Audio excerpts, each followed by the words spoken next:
Welcome back, everyone, to the Fight Sites MMA podcast.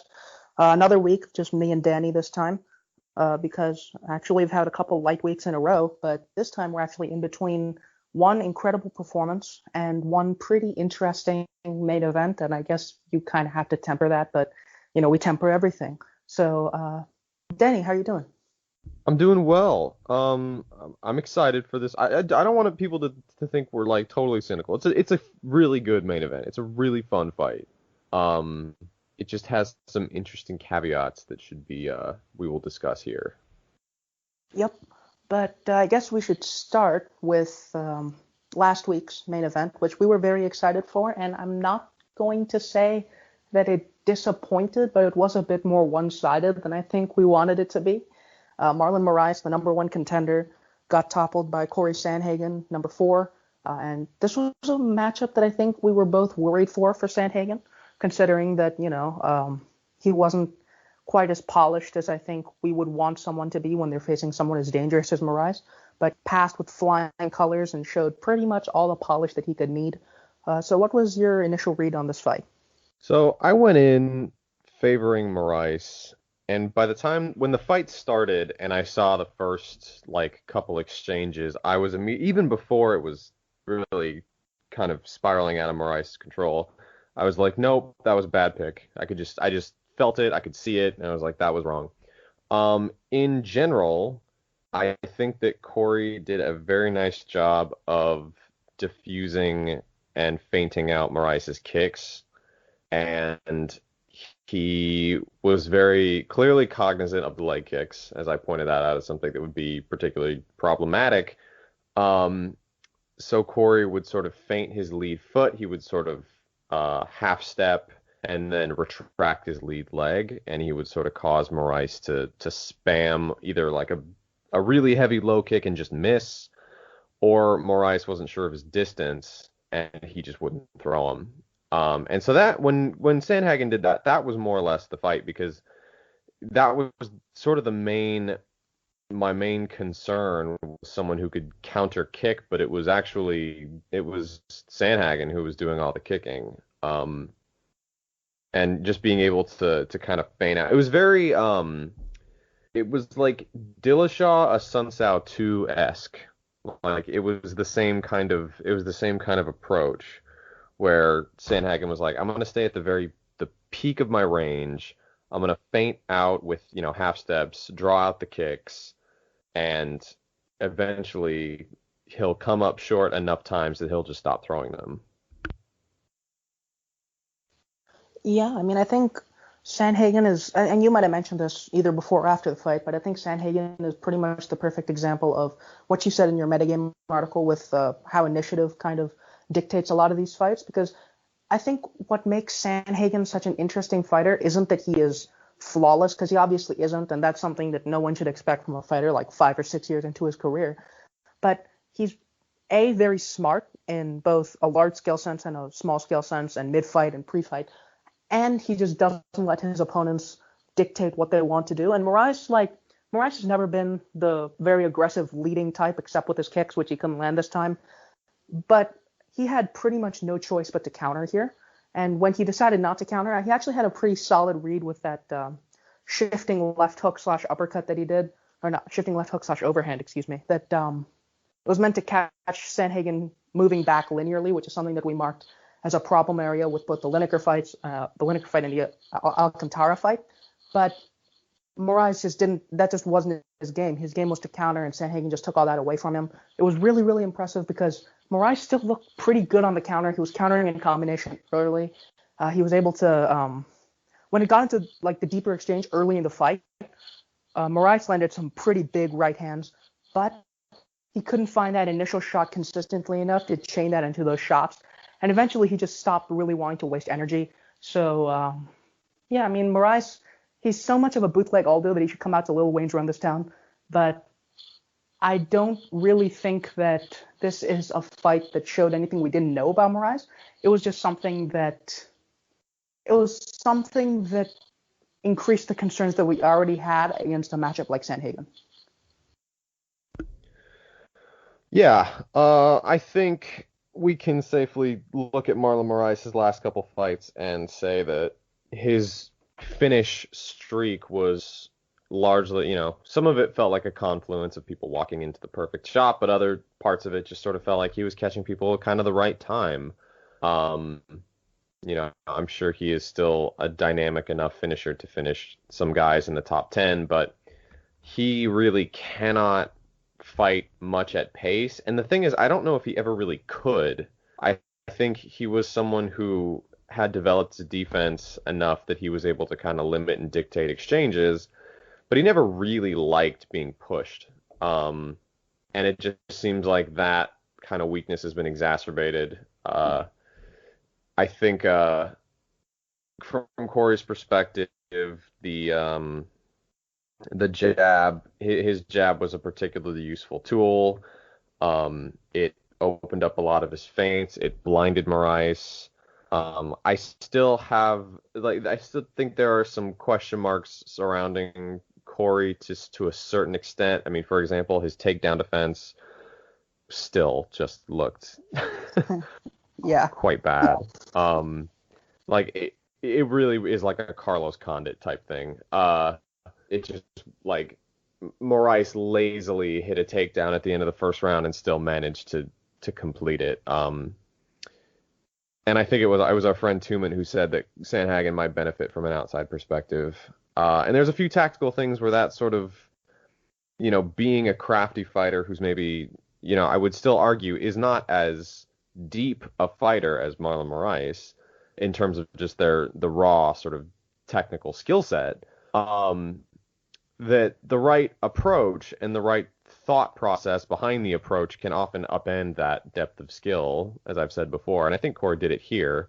There were a few instances, I noted live, Cory's tendency to sort of square his stance after throwing that stepping knee likely will get him hurt really badly someday. I don't think he can afford to do that against some of the better counterpunchers in the division. But overall, it was an incredibly encouraging fight from Cory Sandhagen. The finish was pretty funny. Like it was a kind of the knockout itself felt a little strange, but based on the way the fight was going, I don't think there was any doubt that Cory was eventually going to find his mark.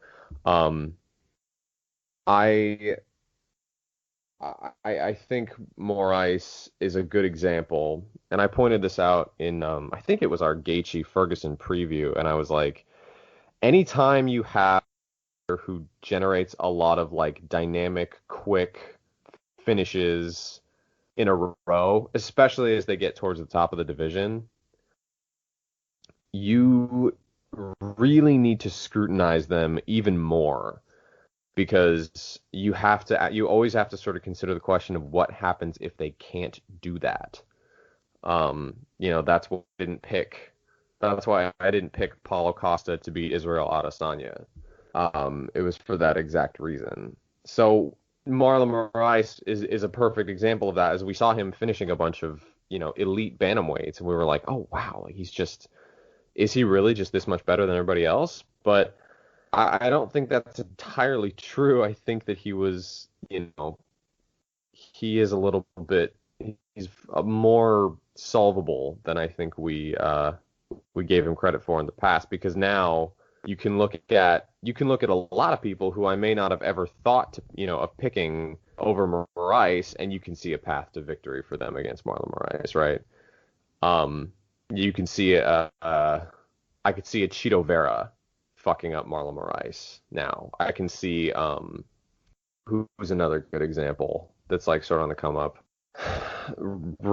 Maybe not Rob Font, but you get my point. Like there's people that we may not have considered being able to contend with Moraes, and now you can suddenly see it.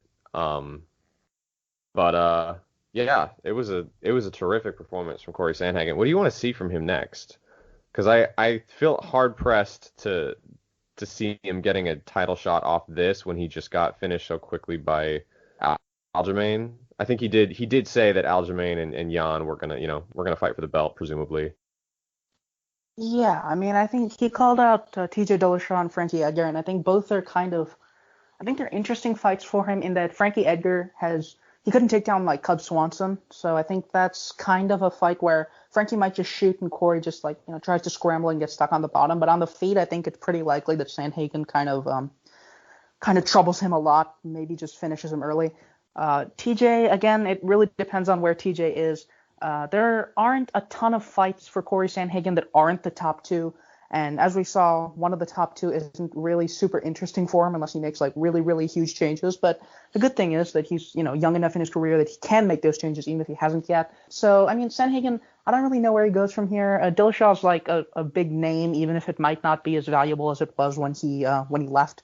So, yeah, I mean, it's interesting. Moraes, I think one thing that's kind of gone unnoticed is that, Moraes was kind of the I'm more active guy moving into the Cejudo fight. But it's interesting to see how many of his opponents are kind of more passive. I don't want to say passive, but like you look at Rafael Sunsao, he's kind of a pure counterpuncher in a lot of situations. John Dodson, kind of a pure counterpuncher, or at least, walks around a lot, doing nothing a lot. Jimmy Rivera, he's active enough, but also, you can see him sitting on the counter a lot, right?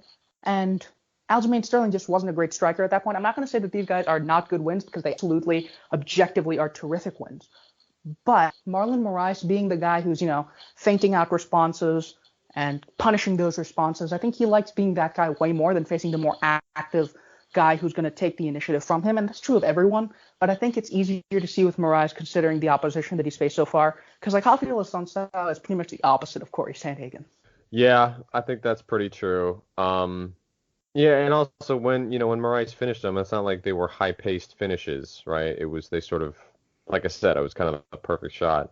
Yeah, I think I'm on board with that. I think actually Edgar would be an interesting one for Cory Sandhagen.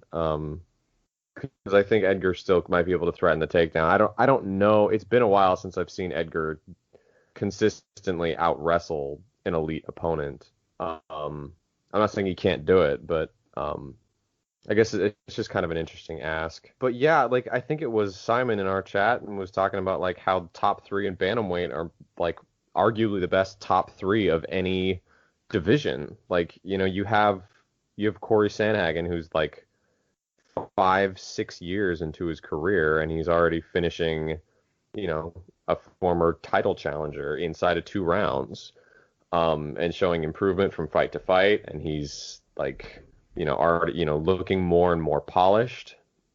Aljamain Sterling, finished Cory Sandhagen without breaking a sweat and has, he had a bit more of a tougher run, in the lead up. He took a couple losses, but he ultimately made himself into a very, very formidable wrestler grappler type at 135.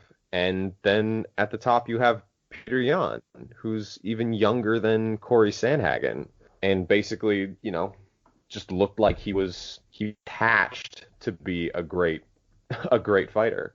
Like it really is a stellar talent pool. And I like the fact that it feels like we have a pretty decisive elite tier of bantamweights.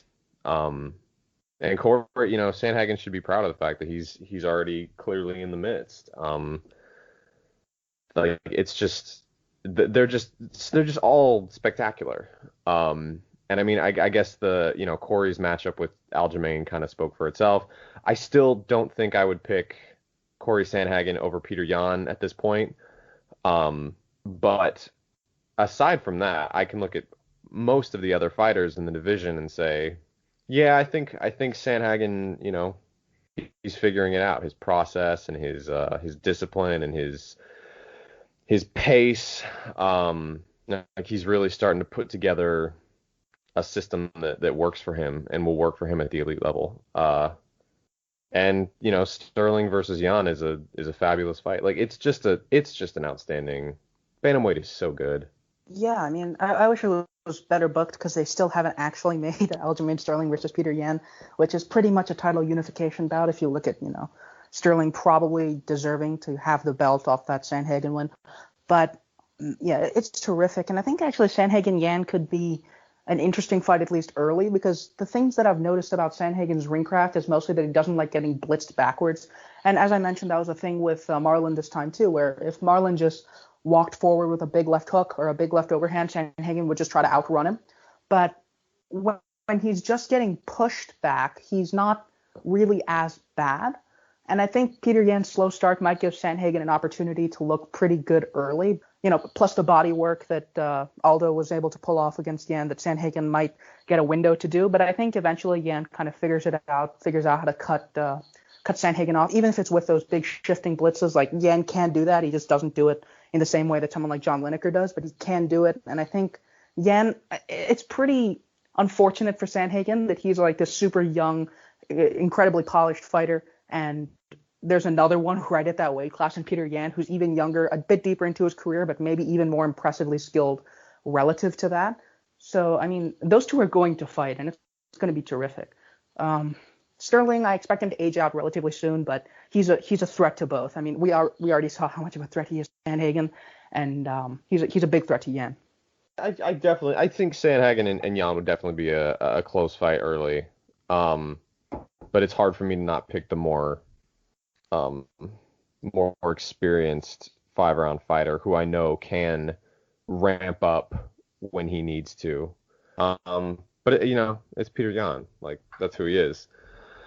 So yeah, great win for Cory Sandhagen. For Marlon Moraes, I think we've kind of seen the issue at this point. Like, it was Cejudo who really kind of blew the doors open on him, and then Aldo kind of had a similar type fight. It was ugly, but it was a similar type fight. And then Sandhagen just polished him off. So anyway, I think it's time that we move on to the main event of next week's card. An interesting booking, an exciting booking, but a strange one. Brian Ortega returns after almost 700-day layoff, and he's fighting the Korean Zombie because he kind of sucker punched his translator, I think. Is that right? I don't even what happened there. Yeah, I think that's it. Is that what happened? Okay. Yeah, so a very weird inception to this fight. Like, I mean, it's weird for a lot of reasons, not the least of which is, Brian Ortega, by assaulting rather, Zombie's translator, he has, by extension, locked himself in a must-fight bout with the Korean Zombie, even though he's still inexplicably ranked number 2. So presumably, if Brian Ortega wins, maybe he'll get a title shot. Maybe he'll get a title eliminator against Calvin Kattar or something. I don't know. It's just a weird, it's weird the way that it worked, because Ortega has done nothing since Holloway, put a beating on him. And Zombie has been fine for the most part, but, it still seems like a long shot for him to get a title shot. So the two of them are fighting. If I sound reticent, it's because I am. I don't really know what to make of Brian Ortega at this point, because as I said, it's been 700 days since we've seen him fight. Has he been improving? Maybe. Has he been regressing, or is he going to be physically the same? Who's to say? Sriram, help me out. Yeah, I mean, I think, as you mentioned, it's pretty hard to trust Brian Ortega to come back in a good state after his last appearance was as a tool for Max Holloway to put the fear of God into the entire division. But I think Korean Zombie is in kind of no less weird a position, because both Ortega and Korean Zombie have two of the same big high-level wins, right? They have Renato Moicano and they have Frankie Edgar. But both of them are no longer at featherweight, which means the only information we have against the current featherweight division is Brian Ortega getting completely tenderized by Max Holloway, and Korean Zombie having an incredibly ugly fight that ended with him getting knocked out against Yair Rodriguez. So this is the fight to go 1-1 against the current featherweight top 15 for a title shot, which is incredibly weird to me, even with the context of them having at least two more like genuinely solid wins, solid to good to great, whatever. But it's like, I think both would be more interesting against Alexander Volkanovski than Zabit or Yair. But Zabit and Yair deserve it more, and that fight is just never going to happen. And as you mentioned, Brian Ortega pretty much jailbroke his way into this fight by just, starting that feud with Jay Park and Korean Zombie that made it so that fight had to happen. It's like, it didn't really have to happen, but they say that it had to happen. So in terms of how they match up, I'm not sure there's much information whatsoever, because Brian Ortega is probably a different fighter from when he beat Frankie Edgar, 2-3 years ago, somewhere there, like 2.5 years ago, right? March 2018, somewhere there. So Brian Ortega, you can't really trust him to be who he is, especially as a fighter who always relied on being incredibly durable to last, to make these reads, and just having a feel for the fight that could easily decay over 2 years, and taking as much damage as he did against Max Holloway. But Korean Zombie, he's just not given us much information whatsoever in his fights. Because, you had, Bermudez, which got him a quick knockout when Bermudez was doing pretty fine, and then he got uppercut. You had Moicano, who gave us not that much information. You had Edgar, who also gave us not that much information, because both of those were quick knockouts. And you had the Yair fight, which is just ridiculously gross. So it's not a fight where I have any reads that might look good going into the fight. As far as Zombie's sort of quick finish streak goes, I guess I'll kind of reiterate what I said before and maybe mitigate it a bit. I don't want to say that Zombie's win over Moicano didn't tell us anything. With these finishes, after a certain point, it does sort of chart a trend. It indicates that Korean Zombie is a very quick starter, and he comes into fights with reads that he tries to make almost immediately. Like he did that against Mark Hominick. He did that against Renato Moicano. He did that against Frankie Edgar with the uppercut and so forth.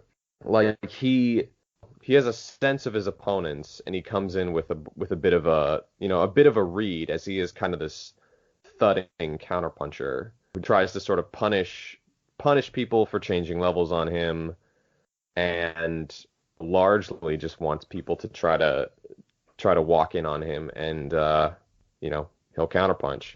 So I don't think it's useless information. He did immediately have a sense of Moicano's jab, and even before the knockout, Moicano threw out a jab, and Zombie tried to counter with a left hook. And even watching it live, I remember seeing that little clip and being like, oh wow, Zombie's trying to counter the jab right away, and then the very next jab that Moicano threw got him destroyed. So it's relevant in charting a trend. And if you want to say Korean Zombie is a fast starter who, comes into the fight with reads and tries to just employ them immediately, and Brian Ortega is a slow starter who's coming off a beating against Max Holloway and has been out for almost 3 years, if you want to sort of take that as your read, you can. I think that's a perfectly valid stance to take. But I'm not sure, because I really don't think, just not convinced that Zombie can do a lot against a decent fencer. I said to Ryan, the fact that Zombie did flatten Moicano off that early cross counter, it was awesome, but it also made me think that the rest of the division could probably watch that fight and think, oh, I see how to avoid this. Other people can look at that information and be like, okay, here's what you don't give Zombie early. You would not just sort of commit to a jab early because you know what he's looking for. You would try to feint him out. You would try to, maybe kick his legs a bit, hit his body, play with rhythm, diffuse his senses a bit before you start playing off your jab. So the question becomes, can Brian Ortega play that early game safely enough to diffuse Zombie, before he's able to start kind of weaponizing his pace, and putting on the pressure, or is Zombie just gonna clock him early? And because the thing is, I think Ortega can do it, but the question is, can he do it safely? I feel like that's usually a lot of these questions for us. It's like we know I can see the skills, and I think the opportunities are there, but it's a question of like, can he do it without putting himself in, like a potentially fight-ending situation. Yeah, I mean, I think the thing that I have to take from the Moicano fight and even the Hominick fight is that even when you time a counter that well, right, there's like a lot of entropy with the way that fights work. And that's something that, any given punch can end a night or whatever. And Korean Zombie has done that more consistently than I would be like, oh, he's not good at it. He's just getting lucky. But I would still say that there's a certain bit of chance to the way that fights work that means that if that punch landed and it did not knock out Moicano, or it didn't land quite as clean, or it got like, glanced off the shoulder or something, a lot of things can happen even with a punch that well timed. How would Zombie react to Moicano now playing off that jab, feinting the jab, kicking him in the leg? Like, we didn't see any of that. And I think the fact that Moicano dealt with two jabs that well kind of meant that we can't really assume that he'll deal with a jab that's developed and dimensional, even as dimensional as Moicano's, if it went past minute 1 or minute 2 or minute 3. So I think, and kind of the same with Hominick. I mean, Hominick's a bit more defensively liable, but I think there's some risk that someone like Mark Hominick, a very good boxer who can mix up his targets and, hang out at range and feint, he might have given Zombie a good deal of trouble if he didn't get killed off that first really awful left hook. So it's not that Zombie isn't doing good things. It's that he isn't really showing the things that would make me confident going forward at a consistent level against fighters of that same mold. So with Brian Ortega, Ortega's always been a pretty solid jabber. He did some good work with his jab against Moicano and against Clay Guida, for instance. And he's always been very good at getting reads. Now, I don't really like his defense much whatsoever, but I also think Ortega classically is durable enough that he can eat one of those counters and be like, okay, how do I take this away? And if he's not still that guy, he could just get killed. But if he is still that guy, Korean Zombie might just not find the counters that he wants after that first minute. Yeah. I think I'm actually going to, we don't have to stop talking about it. It's not time to just make picks. But this is actually why I think I've sort of been favoring Ortega in my head, and why I think I'm going to ultimately pick him, is that Ortega's slow starts are, they're accurate. We've seen them. But I think they're overplayed a bit. Like the time, he looked like he was actually getting better when he fought Edgar, and Ortega really didn't have a terrible first round against Max Holloway. Like in some ways, that fight was defined like by such a massive disparity in skill, like that it's almost hard to even mark that against Ortega. It's like, how was Ortega sort of ever supposed to win that fight against someone who could play the same basic game as him, but just much much better. But I think Ortega, like, he actually has been getting better at like finding his, needling his way in with body shots, or, moving his trunk a bit. His defense and his offense are still a bit binary, based on what we've seen. But I still don't really know what Zombie's supposed to do against a decent fencer, against someone who can just sort of, stick. I mean, Brian Ortega's huge. He could just stick a long jab in his face. He kind of slings a decent right hand to the body.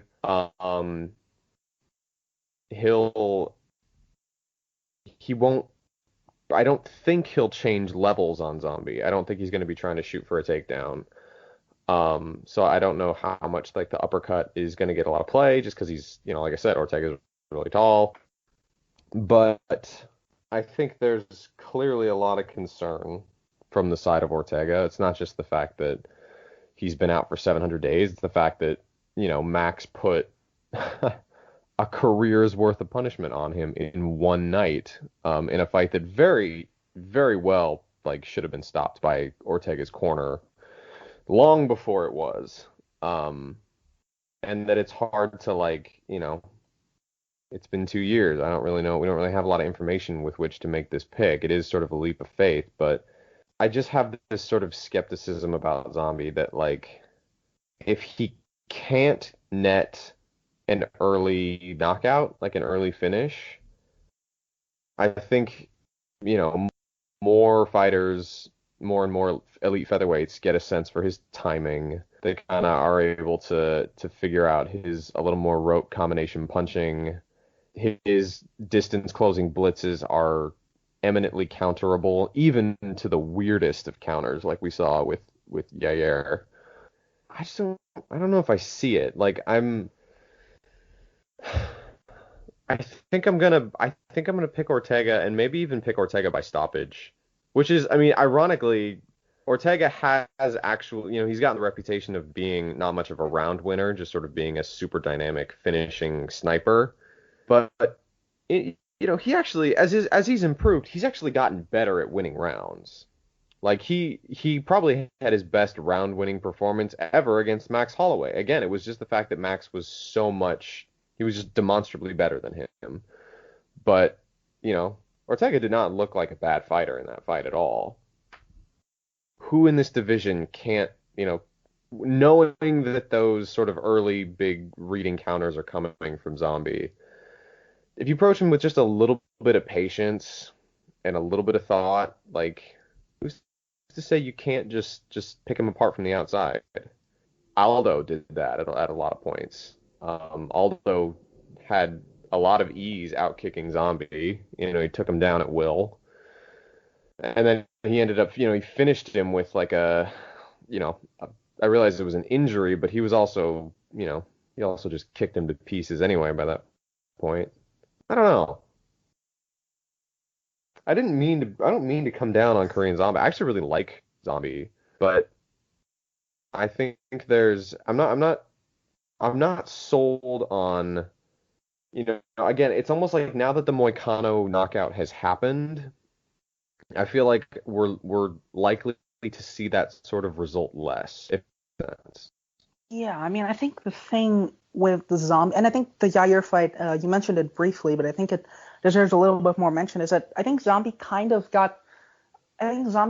relies on guys kind of getting this fight in a way that we haven't really seen outside of Yair, because Yair, he's not a very good fighter in my opinion, but Yair he's a long, athletic kicker, and he just didn't really give Zombie punch entries, right? Like, if Zombie wants to counterpunch, he'd have to counterpunch Yair's kicks mostly, and he didn't really have the ability to do that, and no one in MMA does. But instead of actually pushing Yair back with like an actual pressure game, he blitzed forward at him very, very wildly numerous times. He found success because it's Yair Rodriguez, but that does not bode well against someone who can sit on the outside and kick, but actually well. And I think that's why I picked Moicano over Korean Zombie the first time, because Moicano is the kind who can, break the line of attack if Zombie comes forward, check hook him, and kick him on the outside. That's a very bad matchup for Zombie, given what we saw against Yair. And that's what irritates me about the way that fight ended, is that we didn't actually get to see Zombie deal with any of those factors better than he did against Yair. It's just that Moicano was actually able to box, and that's what got him killed. So there's a route for Ortega between, working the legs, working the body, drawing the counters, putting into like these deeper, messier exchanges where he can like hit the body in exchanges where Zombie kind of stops after that first counter, or Ortega can just kind of get bonked because his feel for the fight has decayed over the last 2 years, and he just can't take the amount of. And another concern I have with Ortega, and I think Ortega is a very good fighter. I think he's a better put together fighter than Zombie, honestly, given everything that we've seen. Like, among those 4 wins over Moicano and Edgar, it's pretty funny that the guy with the reputation for being the most ass pull fighter in the sport has the most systematic performance, and that was the one against Moicano where he pulled the fight back with body work and stuff. But the concern that I have with Ortega in this kind of fight is that if he relies so much on getting reads even at the cost of taking a little bit of damage, it's tough to see how he deals with a big puncher. And if we've seen nothing else about Korean Zombie, that's exactly what he is. Where Ortega has kind of been able to accumulate a little bit of information against guys like Clay Guida and Moicano and Edgar and even Holloway, who aren't punchers. They can kind of crack, but they aren't like, kill you with one-shot punchers where Korean Zombie is. So even in his prime, I'd be worried for Ortega in this kind of fight because, he could just get killed before he gets the reads. But I don't think Zombie's the kind of deep threat to beat him with any sort of consistency, if that makes sense. Yeah, maybe not. Like I've never taken Moicano as seriously as an elite threat as I feel like a lot of people have. And part of it was his sort of, some of it was just his physicality. So like maybe approaching it with that, Zombie approaching Moicano with that in mind, like, hey, this guy can be got to if I just commit really hard early. Maybe there was a sense in his head where it's like, I don't know if I can win this over 5 rounds. Like maybe my best chance is to do this early. But I'm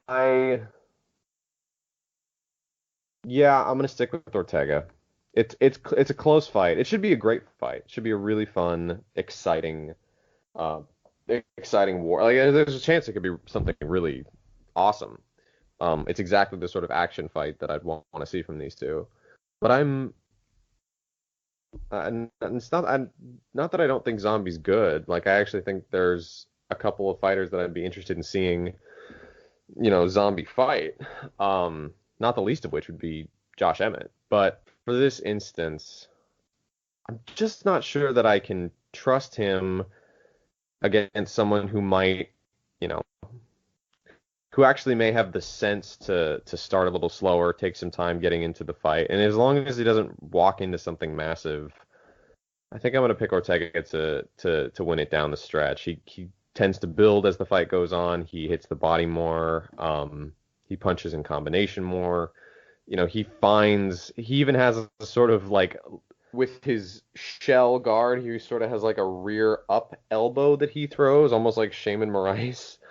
And we've seen Zombie. Zombie is a mark for those wacky elbows. So there's a real chance there. But it just seems like, there may be a chance that he just shows up shot to pieces, and I feel stupid for even entertaining the idea that he might be the same fighter, but that's what I'm gonna do. So I'm gonna pick Brian Ortega. I think I'll pick him by a 4th round stoppage. Man, that'd be cool. I think I'm historically the person to like ignore these kinds of athletic big layoff type considerations because I picked like Jimmy Rivera over Cody Stamann and like Whitaker the last 4 times that he's fought, every time off a catastrophic injury. But I think this is one where I think there's a little bit too much working against Brian Ortega in the larger scale of things, even with what looks like a more systematic game and a more sensible game like that we've seen recently. I think while there were roots for Brian Ortega, and he's a genuinely pretty smart fighter who was improving before Max Holloway knocked all his brain cells out of his nose, I think the fact that he's such a feel-based fighter is going to be rough with such a long layoff. The fact that he needs reads, it's going to be rough with such a long layoff, and the kind of puncher that Zombie is. The fact that he needs to kind of take a little bit of damage is going to be rough with all the damage that he already took 2 years ago. I think it's a fight that I'd always be kind of idly worried for Ortega in, because as I mentioned, like Zombie is, if he's nothing else, he's incredibly dangerous. But with this kind of circumstance, it's going to be tough for me to say that Ortega can even do the things that he normally does down the stretch. I think it's fairly likely that Ortega makes Zombie look kind of inert and kind of ineffective, because I don't think Zombie is as consistent a counterpuncher as people think. But I also don't really. It's really tough to trust Brian Ortega right now. I really want to, and I think he's a very interesting featherweight who'd be a compelling challenge for a lot of fighters in his prime, but I don't think we're going to get classic Ortega. So Korean Zombie in a round 1 knockout that makes me want to die, because we still got no information on what Korean Zombie does. We have information. He can knock out the Hinata Moikanos of the world. Shut up. It's something he can do. Sriram really likes Moicano. Is there anything else on this card that we really care about? There's Ortega 2, Thomas Almeida. That's not Ortega 2. With That's like the layoff. Oh, his is even longer. His is going on. Wow, is he over 1,000 days? I don't know. Last fight was UFC 220, so it's been a Whoa, long ass time. man, that's close to 1,000 days. Yeah, another big layoff. Well, Thomas Almeida was at one point like the bantamweight prospect that everybody cared about, and he got a lot of his hype swiped by Cody Garbrandt in what seemed to be kind of Cody Garbrandt's breakout win. Then he had one like bounce back win, lost back-to-back fights with Jimmy Rivera and Rob Font, and we have not seen him since. So one of the big things was defense and durability issues for Thomas Almeida, and this is actually at featherweight. He's moving up now, which may be a good thing for him, all things considered. But I mean, Almeida is a really fun, again, a hyper violent, fun action fighter. He has he's a really traditional kickboxer in the sense that he'll close out a lot of exchanges with the right leg kick. He does a lot of Dutch combos, long left hook to the body. Defensively, not really there much, but he is tons of fun. I don't know. I mean, again, like this is similar to the Ortega thing, even more so. It's hard to even fathom what we might see from him. I think my suspicion is that featherweight may actually wind up being a good thing for him. Not having to cut that weight might help his chin a little bit. He was a pretty long and lanky bantamweight anyways, so actually putting on a little bit of size and muscle might be a good thing for him. This is a very strange episode of the podcast because I feel like everything we're talking about is just riddled with questions. At least when we talk about Khabib, Gaethje, we know those two fighters pretty well, so we won't have to spend so much time well, they also might look terrible. There's always that chance because we haven't seen them in how many years. Yeah, that's what I got. What do you think? Yeah, I mean, considering that Almeida was Cody Garbrandt's only worthwhile win on the way to the title, you'd kind of expect him to be a bit more important than he's turned out to be. But yeah, I really like watching Almeida when he's on. The Rivera fight was one of my favorite bantamweight fights of the last few years, and he even gave Rob Font a decent amount of trouble. I remember because Font was trying to just jab really really hard right through his face, and Almeida made him look silly for it until Font kind of figured out what to do with a jab mid-fight, which was kind of weird, but it was also fun to watch. But yeah, Almeida, he's he mixes up his targets very well. He likes swarming the body. He likes swarming in general. He's defensively I don't think he's defensively awful, but I do think that the style he fights with means that his defense is put on display a lot, and he fails those tests against really dynamic boxers who can kind of track his head when he slips and do that kind of thing. And he got flustered badly by Cody Garbrandt, if I remember correctly. So I don't think Almeida is the type to lose to Jonathan Martinez normally.